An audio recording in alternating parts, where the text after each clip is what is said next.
कचरे लोगों के दिमाग इतने नहीं चलते। इश्क रसूल हो तो जहानत आसमान पर होती है। आला हजरत की जहानत को कोई पहुंच पाएगा? आला हजरत का दिमाग जो चलता था, 100 साल पहले लिखी हुई किताबें आज के लोग ऐनक लगा लगा कर नहीं पढ़ पाते। आला हजरत की जहानत किस बुनियाद पर थी? आला हजरत का भी दिमाग जो अर्शे औला तक पहुंचा था वो इश्क रसूल की बुनियाद पर। जहां इश्क रसूल होगा वहां जहानत भी होगी, और जहां इश्क रसूल निकल जाता है तो फिर उसकी जहानत भी गटर में चली जाती है। वो कब क्या करता है पता नहीं चलता। अल्लामा अरशदुल कादिर रहमतुल्लाह ताला अलैह को अल्लाह ताला ने गजब की जहानत दी थी। हाफिजा मजबूत था, और जितने मुहद्दिसीन की आप तारीख पढ़ेंगे उनका हाफिजा अगर मजबूत था तो इश्क रसूल की बुनियाद, इश्क रसूल की बुनियाद। इसलिए ऐ नौजवानों, आज कुछ हासिल करना है तो कुछ मुसीबतें तो हैं हमारे पास। मिसाल के तौर पर मैं बताऊं, कुछ भी कहने जाएं तो नौजवान कहते हैं हमसे हमारे उलमा सपोर्ट नहीं करते, हमारे उलमा सपोर्ट नहीं करते, हमारे अंदर जोश है, जज्बा है, उलमा चुप बिठा देते हैं। हम पढ़ना चाहते हैं, कारी साहब हमारा साथ नहीं देते, बहुत सारे मसाइल। लेकिन तुम क्या ये उज्र भी कयामत के दिन पेश कर सकते हो? मुझे बताओ, क्या तुम्हें अपने घर में तन्हा बैठ करके भी अपने नबी से कसरत से मोहब्बत करने के लिए भी कोई रोकता था? आज के इस दौर में कोई रोकता है तुम्हें? कयामत के दिन क्या उज्र पेश करोगे? छोड़ो इनके मामलात। उलमा नहीं सपोर्ट करते, कायदीन नहीं आते, ये तो अवाम की बातें तो छोड़े, सोशल मीडिया पर जो नौजवान उलमा की तहरीरें भरमार पड़ी रहती है, वो पता नहीं किसको किसको कोस रहे होते हैं। कई मर्तबा मेरे पास आई तहरीरें, कहा कि हजरत वो लोग खामोश हैं, ये लोग खामोश हैं, कुछ नहीं बोलते, सब खानकाएं। मैं उनसे यही कहता हूं, उनकी तरफ देखने की ड्यूटी आपको लगाई किसने? वो खामोश है तो अल्लाह ने आपको मौका दिया, आप मैदान में आओ, आप बड़े बन जाओ। मैदान बड़ों ने आपको खाली करके दिया, आप बड़े बन जाओ। हम जैसे छोटों को पूछता कौन था? हमारी हैसियत क्या है? हमसे हमारे बाप के बराबर भी बड़े बड़े उलमा हैं, अभी भी मौजूद है, उनसे भी बड़े मौजूद है। मेरे अजीजों, एक दर्द लेकर के मैदान में क्या उतरा? मैंने एक बार ही मुस्तफ़ा करीम सल्लल्लाहु अलैहि वसल्लम की नामूस के मुतालिक अपने जज्बात का इजहार किया था, और फिर उसका असर देखा। 50 लोगों में बैठकर की हुई बात थी, रब्बे जुल जलाल ने पूरी दुनिया के चप्पे चप्पे में पहुंचाया। आज हमें हर एक की नजर के सामने बिठाया है। सबके सामने हमारी जो इज्जतें हैं वो इसलिए नहीं है कि मैं बहुत बड़ा तुर्रम का हूं, बहुत बड़े बादशाह का बेटा हूं, या कोई सियासी नेता हूं। ये जो कुछ भी इज्जतें मिली हैं ये कदमे मुस्तफा की बरकत है। जब तक बिके न थे तो कोई पूछता न था, या रसूल अल्लाह तुमने खरीद कर हमें अनमोल कर दिया। आज दुनिया में ये मकाम देखा है, जो एक बार मुस्तफा की इज्जत की बात करता है, मौला दिल दिल में उसको बिठा रखता है। और फिर सोचो, जो अपनी जिंदगी हुजूर की मोहब्बत में फना कर देता है, तब जाकर के वो बरेली का इमाम अहमद रजा बनता है। बेशक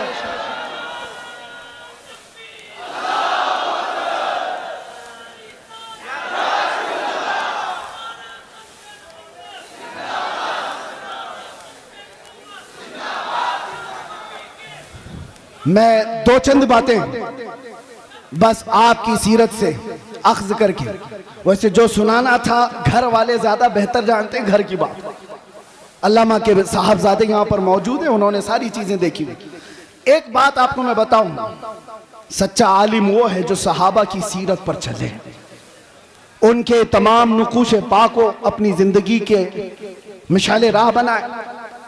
हुजूर सैयदना अबू बकर सिद्दीक रज़ियल्लाहु ताला अन्हु का हाल ये था, सुनेंगे आप थोड़ी देर। आप जब खलीफा बने, दिन रात काम इतने थे, और घर में जो तनख्वाह आती थी बैतुल माल से आपके घर में तनख्वाह आ रही थी। ये पहली मर्तबा सारे सहाबा ने बैठ करके फैसला किया कि खलीफतुल मुस्लिमीन को कुछ तनख्वाह मुकर्रर कर दी जाए ताकि वो खिलाफत के कामों को खुशी से अंजाम दे सके।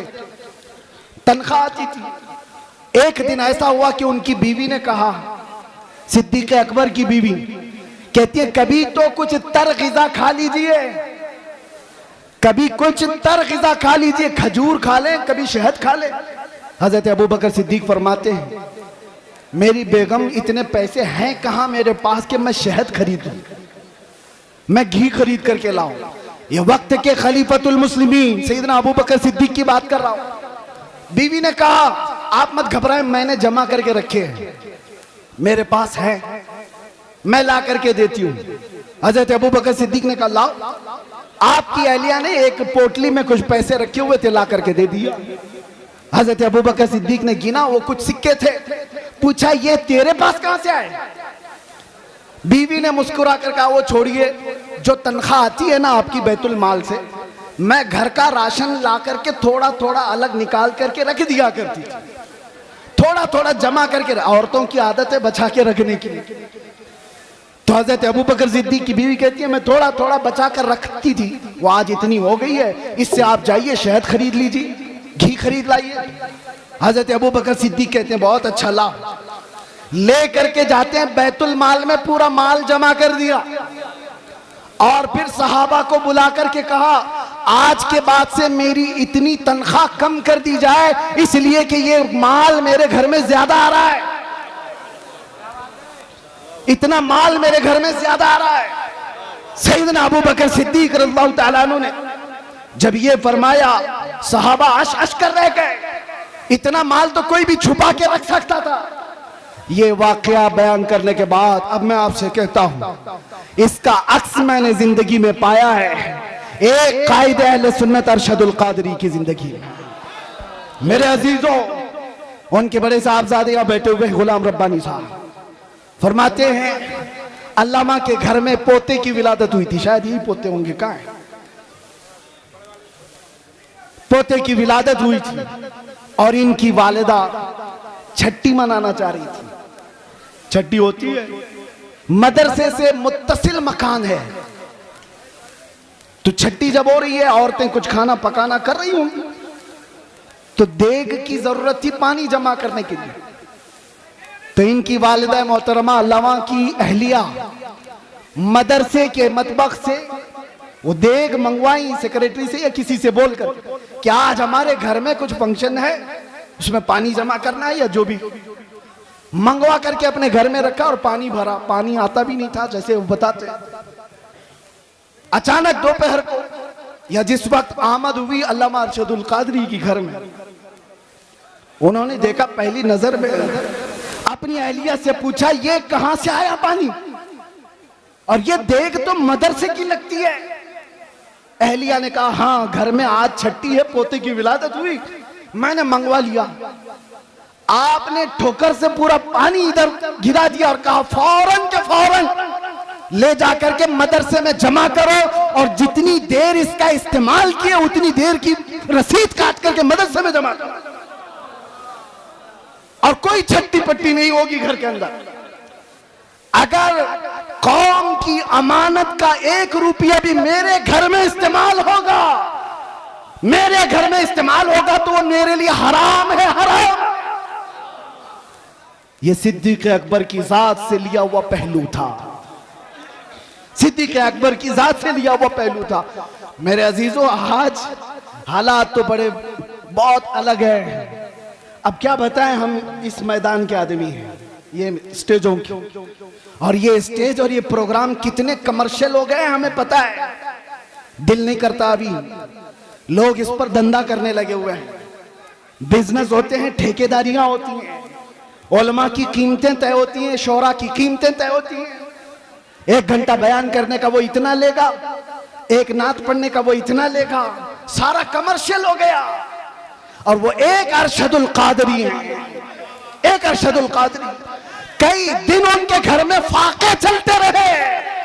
खुददारी ऐसी थी कि कभी घर की बात बाहर नहीं बताई, बाहर नहीं बताई, खुददारी ऐसी थी। और आप बताओ, मौलाना लोगों कोई भी हो, इंग्लैंड जाना, अमेरिका जाना, इनके सबके ख्वाब होते हैं, कौन नहीं जाना चाहता। अमेरिका चले जाएं, इंग्लैंड चले जाएं, यूरोप चले जाएं, और अल्लामा को उस जमाने में इंग्लैंड, अमेरिका, सारी दुनिया पर जाने के बहुत मौके फराहम हुए, एक बार नहीं कई बार। और उस वक्त मुझे बताओ, इंग्लैंड में, अमेरिका में या यूरोप में कोई एक बंदा ऐसा मिले जो ये कहे हमने अरशदुल कादरी की जेब भर दी थी? नहीं। जो उन्होंने वहां से लिया वहीं की जमीन पर कोई इदारा बनाया और वापस चले आए। ये क़ियादत थी। लंदन की सरजमीन पर उन्होंने पहला जब इदारा बनाया था, मुफक्किर इस्लाम अल्लामा कमरुज़्ज़मान खान आज़मी दामज़िल्लुहुल आली हफ़िज़हुल्लाह व रआह अभी भी मौजूद हैं। अल्लामा अरशदुल कादरी की ज़ेर निगरानी कितने साल उन्होंने खिदमत की। वो खुद बयान फरमाते हैं कि वहां पर मस्जिद की जरूरत थी, एक चर्च बिक रहा था, तो चर्च के मुंतजिमीन उनके पास चले गए अल्लामा कि हमें बेच दीजिए। कोई हिम्मत करता है, और वहां के हालात अलग है। चर्च वालों से उस वक्त के 50,000 पाउंड में वो खरीदो फरोख्त होनी तय पाई। आपने बड़ी मसलहत के साथ उससे बातचीत करके 40,000 पे राजी किया। चर्च खरीदने की बात की कि मस्जिद बनेगी ये। और उस वक्त जानते हो, सबसे हैरत की बात मैं ये कह रहा हूं, उलमा हौसला रखो, हौसला। अल्लामा उनके आसपास, वो नई जगह है, उनके लिए नया इलाका है, लोगों को मुंतखब किया और कहा ये खरीदना है। और जो टोकन देना होता है शुरू में, आप क्या कहते हैं उसको, एडवांस देने के लिए उस वक्त अल्लामा साहब के पास जो पैसे थे वो सिर्फ 500 पाउंड थे, और 40,000 पाउंड की खरीदारी करके आए। किसके भरोसे? उस अरशदुल कादरी का तवक्कुल भी वैसा ही था जैसा गरीब नवाज हिंदुस्तान आते वक्त तवक्कुल लेकर के आए। कदम रखना हमारा काम है, मैदान बनाना मेरे मौला की शान है। कदम रखा, और आज एक नहीं, दो नहीं, दसियों मसाजिद और इदारे इंग्लैंड की सरजमीन पर कायम है। वर्ल्ड इस्लामिक मिशन जो अल्लामा अरशदुल कादरी की बनाई हुई तंजीम थी, जो पूरी दुनिया में, अरे हम अजहर में तक देखा, हमने देखा जामे अजहर तक वो चले गए। सद्दाम यूनिवर्सिटी जब बन रही थी उसमें भी आपका बड़ा किरदार है। बगदाद गए, तेहरान गए, कितने ममालिक के सफर किए। और जब उनको अपने भोले भाले जवानों का दर्द सताता था कि ये तबलीगी जमात के चक्कर में पड़ जाएंगे, तो दावत इस्लामी का क़याम भी आपकी ईमा पर हुआ था। अल्लामा अरशदुल कादरी रहमतुल्लाह तआला अलैह का। और एक बात ये भी मैं बताता हूँ, वो तहरीक खूब फल रही है, फूल रही है, और फले फूले, लेकिन किसी तंजीम और तहरीक के फलने फूलने में उसके बानी के इखलास की बहुत ज्यादा जरूरत होती है। और वह इखलास अरशदुल कादरी का हर जगह पर नजर आता है। हाफिज मिल्लत का इदारा यूं ही कायम नहीं है। सीमेंट और गारे की इमारतें बनाना बहुत आसान है, अशरफिया बनाना आसान नहीं है। क्यों? सिर्फ इमारतें बनाने का नाम आप मत समझ लें इदारे हैं। उसकी एक मिसाल मैं आपको बताऊं, काबा कितना है, कितने बाय कितना है, आप जाके नाप के देख लो। आज हिंदुस्तान में हो, कोई भी हो, एक छोटा सा मिडिल क्लास का आदमी भी अपने खर्चे से, जितने में उसका घर नहीं बनता उससे कम खर्चे में काबा बना सकता है। 4 कोने बनाने हैं, ना कोई डिजाइन करना है, ना खिड़कियां, ना अंदर डेकोरेशन, बन तो जाएगा। इतने सदियों से कोई काबा क्यों नहीं बनाता? क्यों नहीं बनाता? आप समझो काबा सिर्फ ये 4 दीवारी और 4 कोने का नाम नहीं है। तुम बना तो लोगे, करोड़ों दिलों को खींचने की कशिश कहां से लाओ? ये कहां से आती है? ये इमारतों के बनाने में नहीं आती, वो मुखलिसीन की बरकत हुआ करती है। जामिया अशरफिया मुबारकपुर आज भी फल फूल रहा है, और एक दो नहीं, हजारों उलमा वहां से निकले।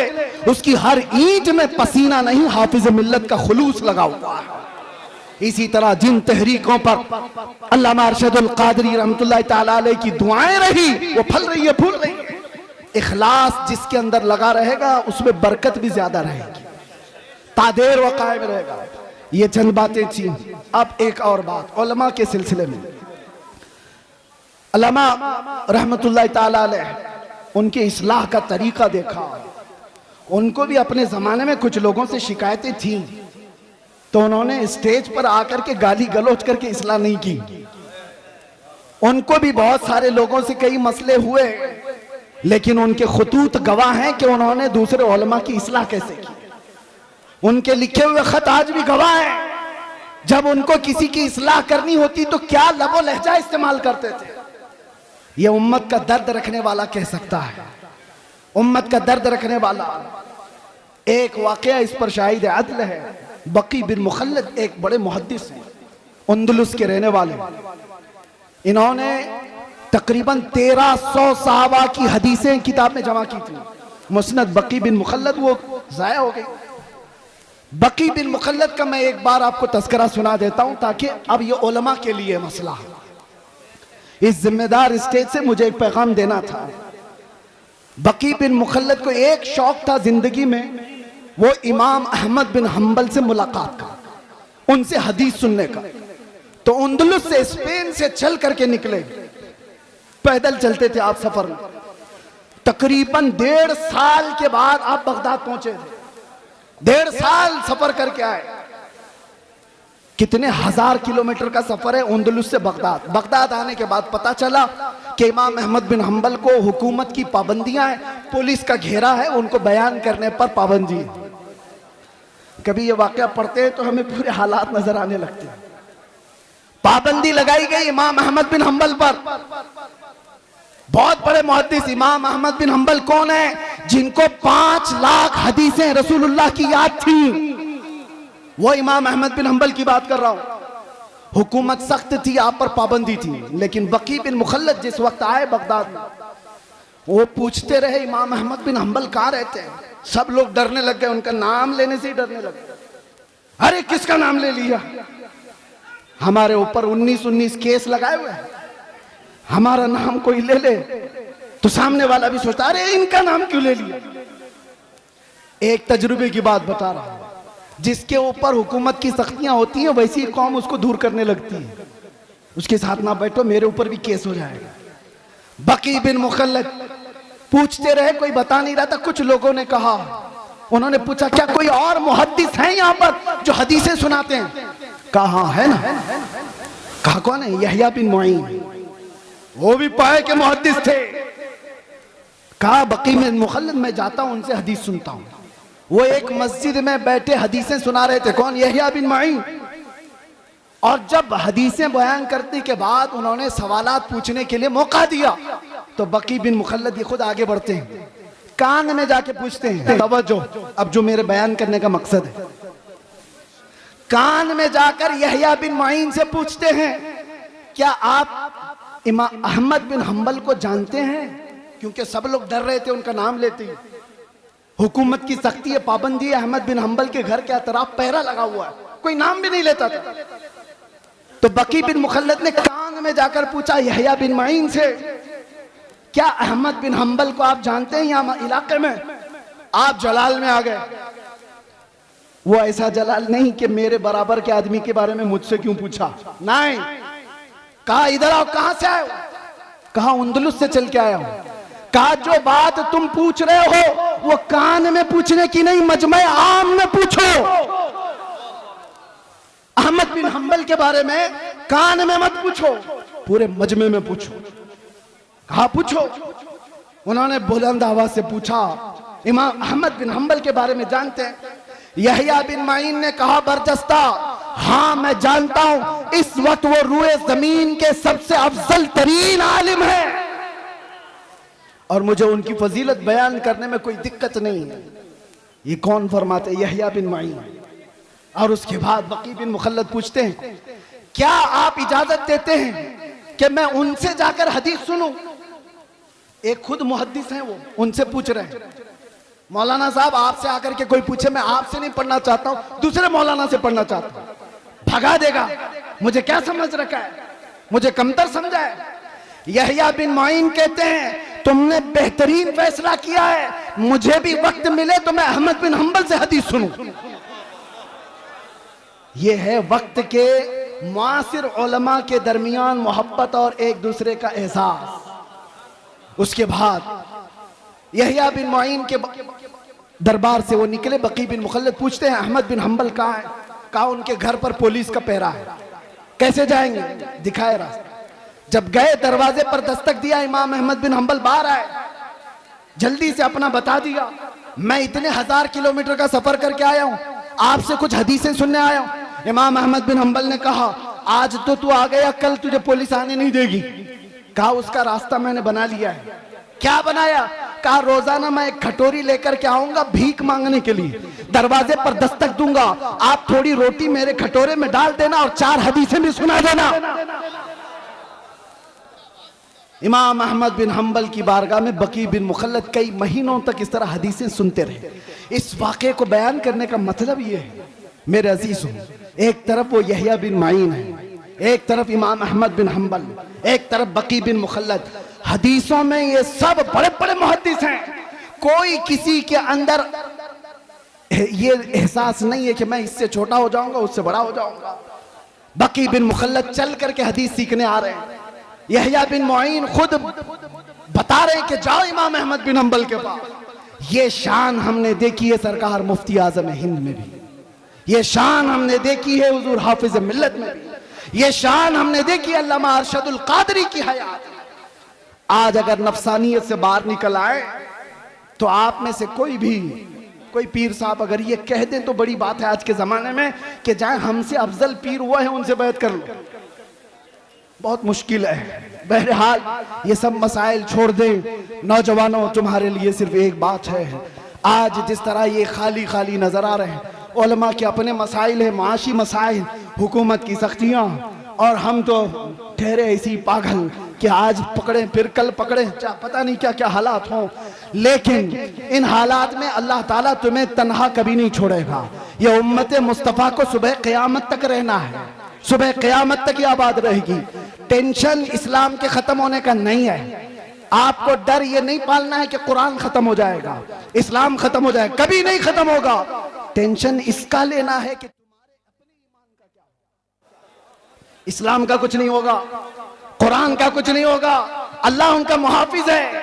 तुम्हारे अपने ईमान का क्या होगा? ये बहते हुए सैलाब में चले जाओगे या जोरदार आंधियों में तुम अपना ईमान बेच दोगे?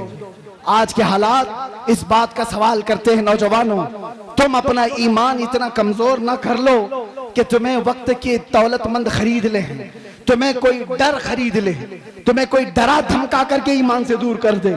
इतना कमजोर ईमान मत पालो।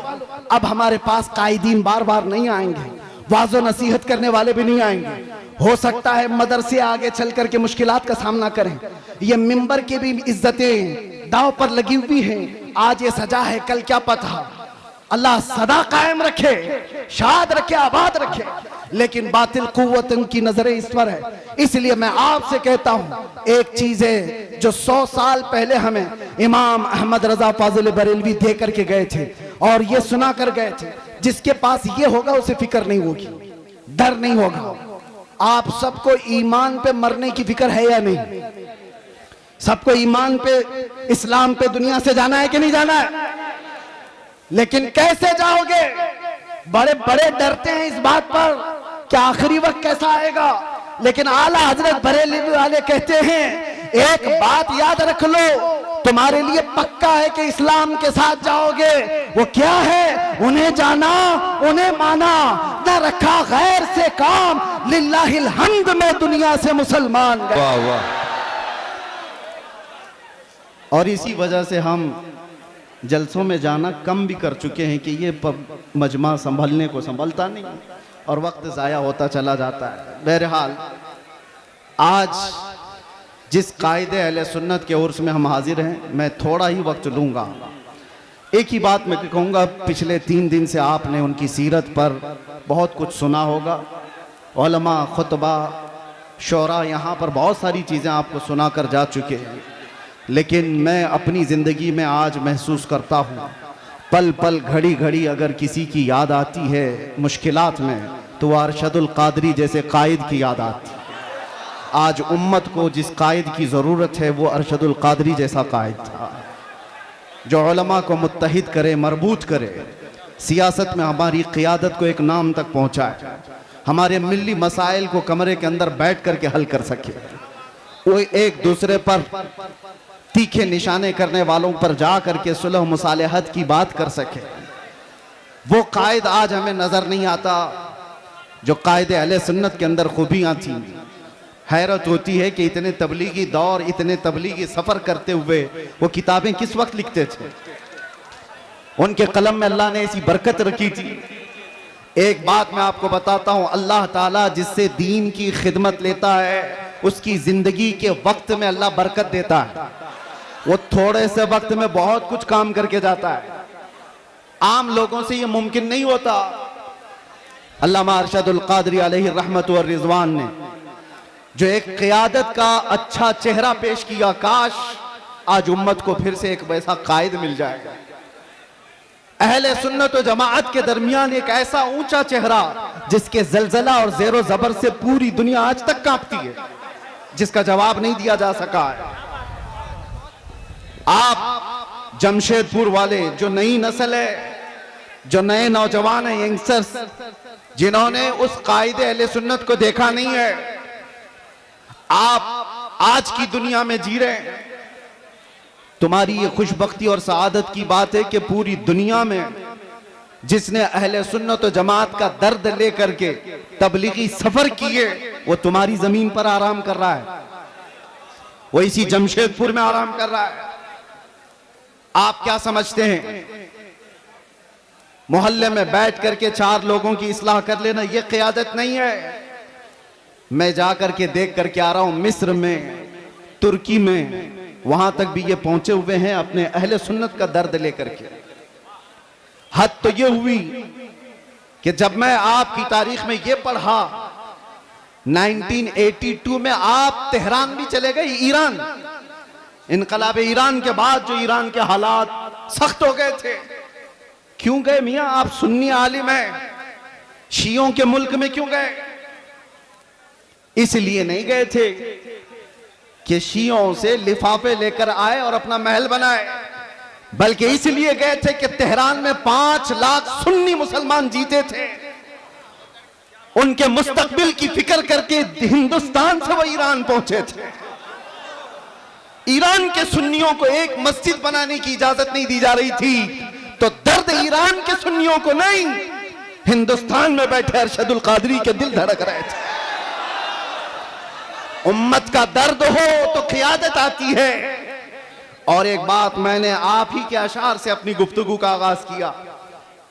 सबसे मेरी पसंदीदा नात अकेले में जब भी मैं सुनता हूं, सबसे ज्यादा अल्हम्दुलिल्लाह आला हजरत की नातों के बाद अरशदुल क़ादरी अलैहि रहमा की ये नात, इसलिए कि ऐसा है कि ये हम जेल में भी गुनगुनाते थे तो तसल्ली होती थी।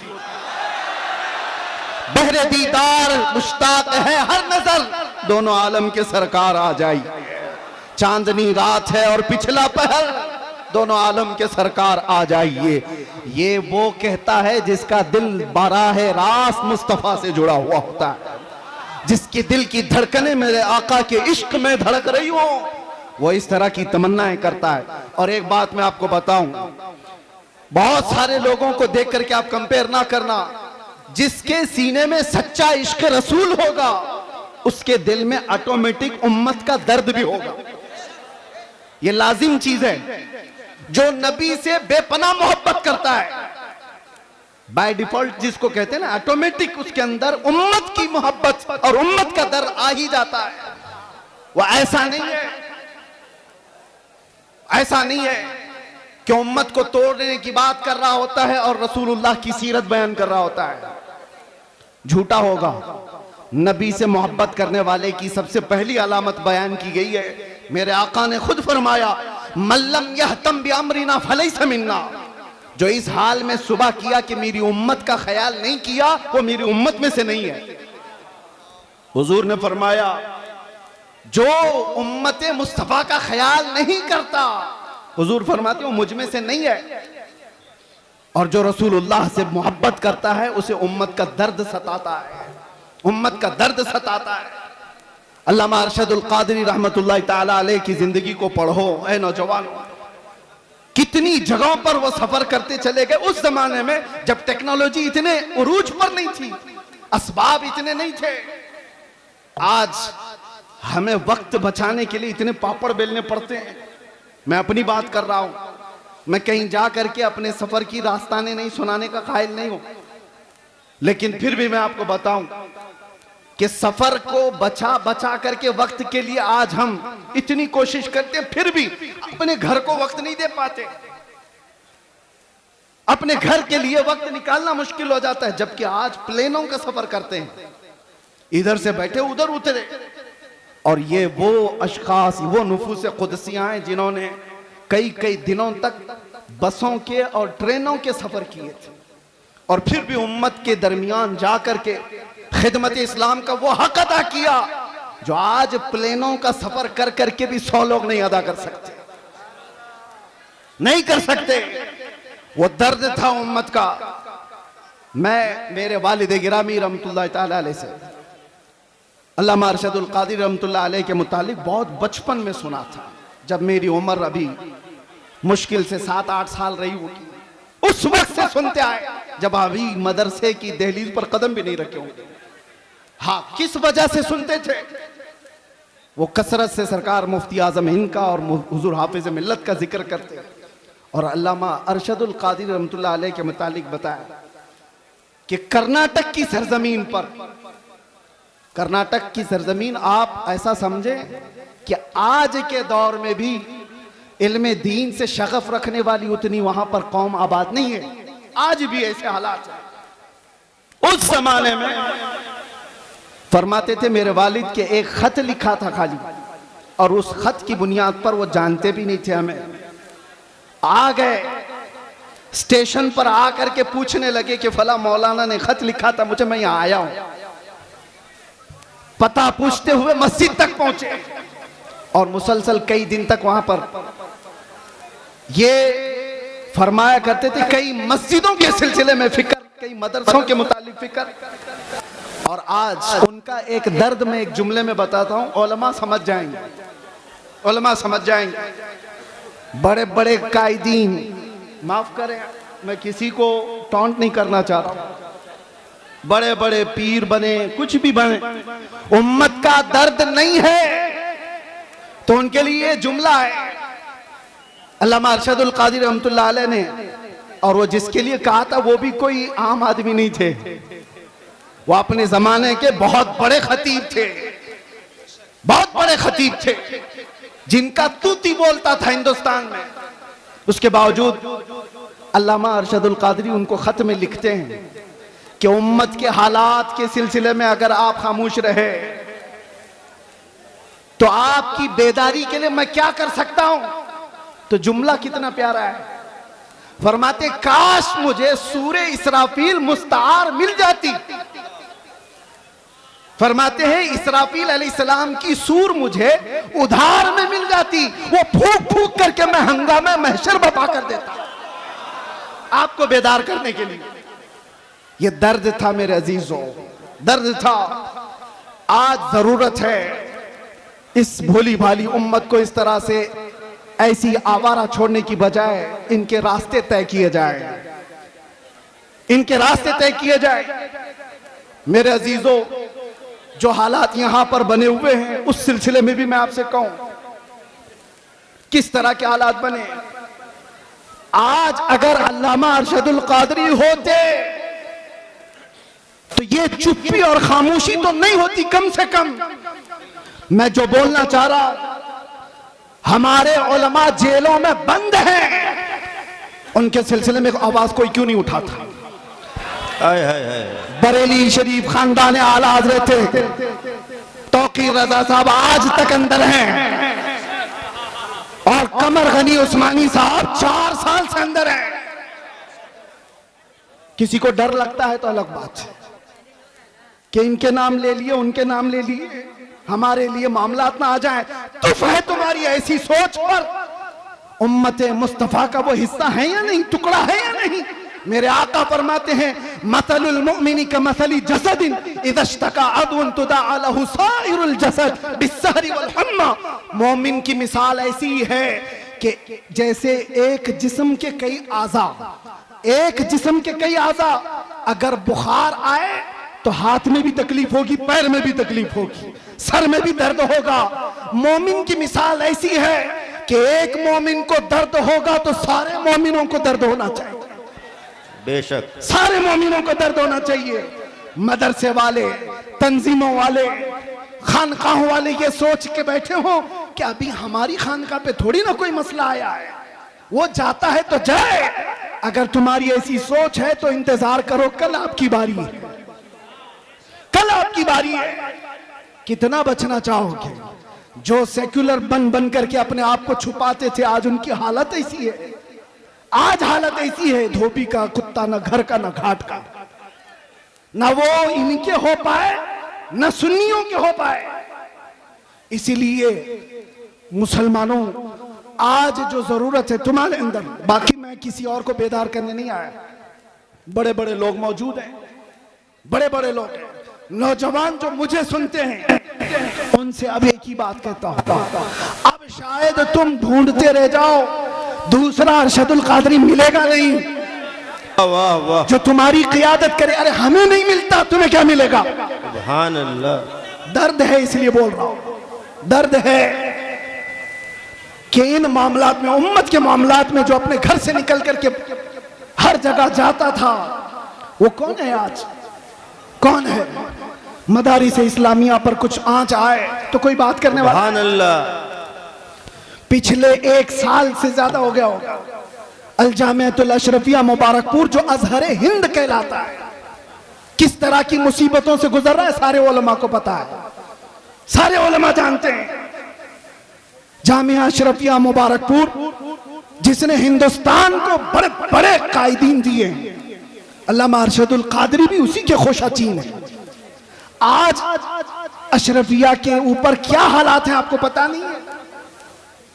उलमा तो जानते होंगे, हुकूमत की कैसी सख्तियां हैं, बिना तनख्वाह लिए हुए वो कई महीनों से वहां खिदमत कर रहे हैं, उनकी तनख्वाहें बंद कर दी गई, रोक दी गई।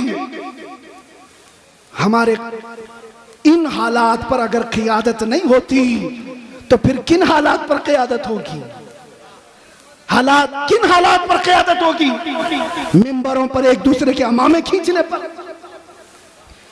तवज्जो चाहता हूं, रईसुल कलम हमेशा ये चीज पसंद फरमाते थे कि उम्मत का दर्द रखने वाला कोई आलिम किसी खित्ते का हो, वो मेरे घर के बच्चों से ज्यादा अजीज है। उनका ये दर्द जो मैंने महसूस किया,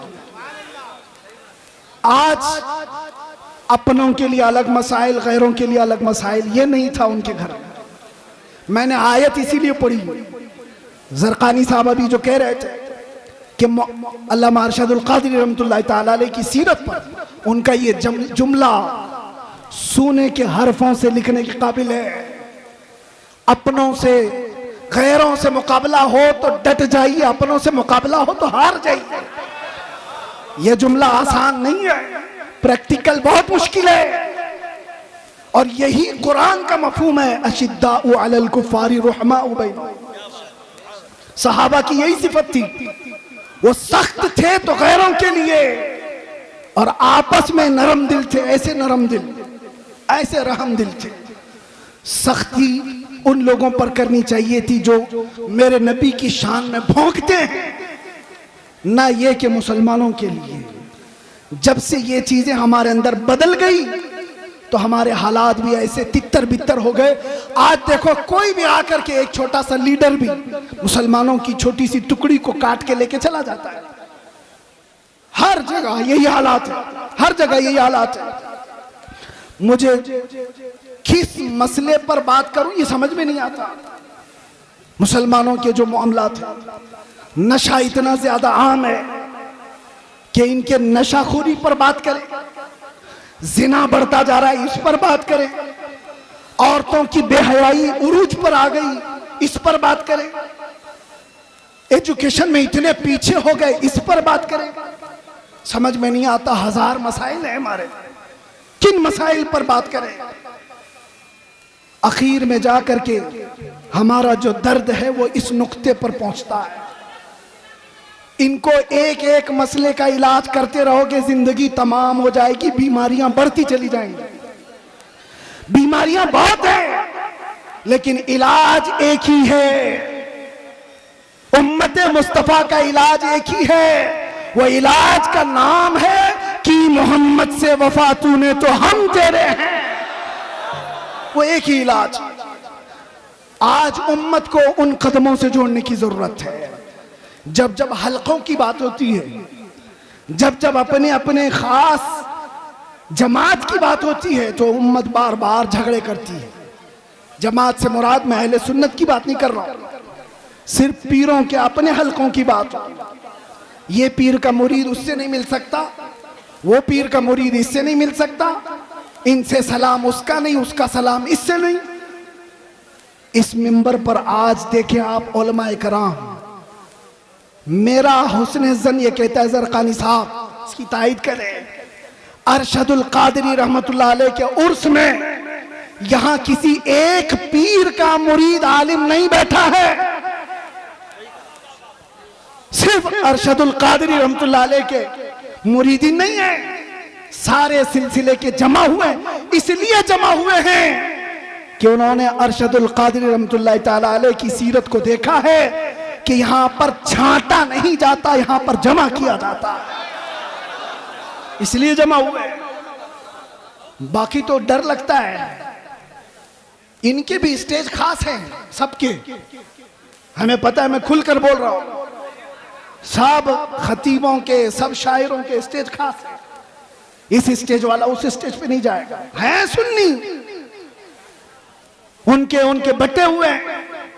लेकिन मेरे अजीजों, अल्लामा अरशदुल कादरी रहमतुल्लाह ताला अलैह के जमाने में भी और उनकी हयात के बाद भी आज ये मिंबर गोना गो खुसूसियात के साथ जो जमा है, काश उम्मत के तमाम सुन्नी उलमा का इत्तिहाद और क़ियादत जिंदा हो जाए। मेरा विजदान कहता है पूरा हिंदुस्तान को छोड़ो, जमशेदपुर के सुन्नी इकट्ठा हो जाए, हिंदुस्तान को हिलाने के लिए काफी हो जाए। जिंदाबाद जिंदाबाद क्या समझते हो? जिंदाबाद, नारे तकबीर, नारे रिसालत और हुजूर कायदे अहले सुन्नत हजरत अल्लामा मुफ्ती सलमान अजहरी साहब कुल्ला, नारे तकबीर, नारे रिसालत। मैंने सुना था मिंबर पर, हो सकता है ये बहुत ज्यादा भीड़ भाड़ की वजह से नज्म व नस्ख खराब हुआ हो।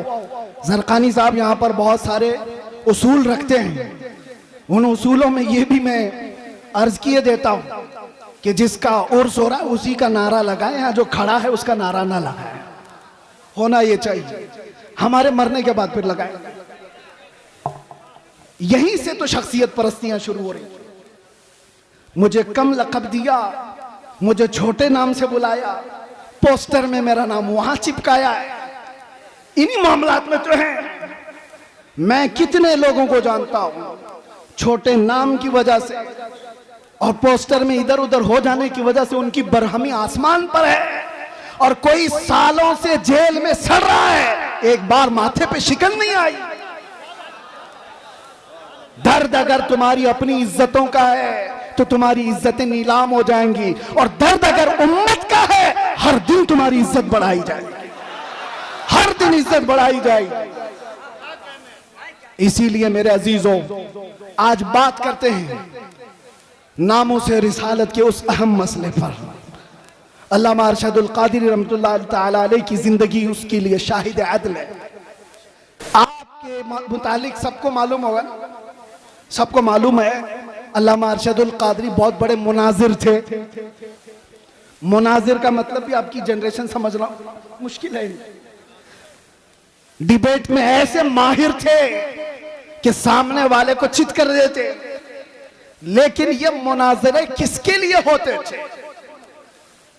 घूम फिर करके आप हिस्ट्री निकालेंगे, अल्लामा अरशदुल कादरी के सारे मुनाजरे इस बात पर थे कि कहीं से अगर थोड़ी सी बदबू भी आई कि मेरे नबी की शान में गुस्ताखी हो रही है, अज़मत रिसालत पर पहरा देना है, नामों से रिसालत की हिफाजत है। मुनाजरे इसलिए नहीं होते कि चमक जाएं, मुनाजरे इसलिए नहीं होते कि अपने नाम रोशन कर लें, मुनाजरे अजमत रिसालत के दिफा के लिए हुआ करते थे। और वह हक अदा किया अल्लामा अरशदुल कादिर रहमतुल्लाह अलैह। बाबा हक है। मैं जामिया अशरफिया मुबारकपुर में जब पढ़ने के ज़माने में था, मैंने सुना था अपने एक उस्ताद से कि हुजूर हाफिज मिल्लत के साथ अल्लामा सफ़र पर थे, अल्लामा अरशदुल कादरी। एक छोटी सी किताब हुजूर हाफिज मिल्लत लेकर चल रहे थे और लखनऊ का शायद सफ़र था, और रास्ते में अल्लामा अरशदुल कादरी रहमतुल्लाह अलैह उसको पढ़ते रहे, उसके बाद रखे।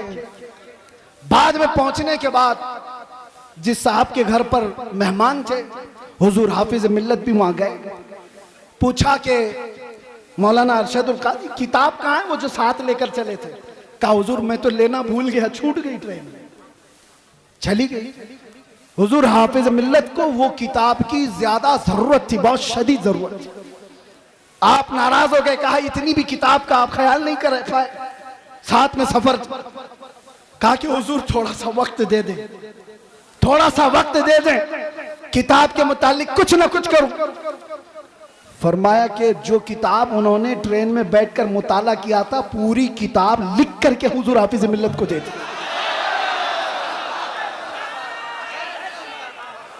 हो सकता है कुछ जुमले इधर उधर। माशाअल्लाह। कहा गजब की जहानत। अब यहां रुक करके भी मैं एक बात बताता हूं,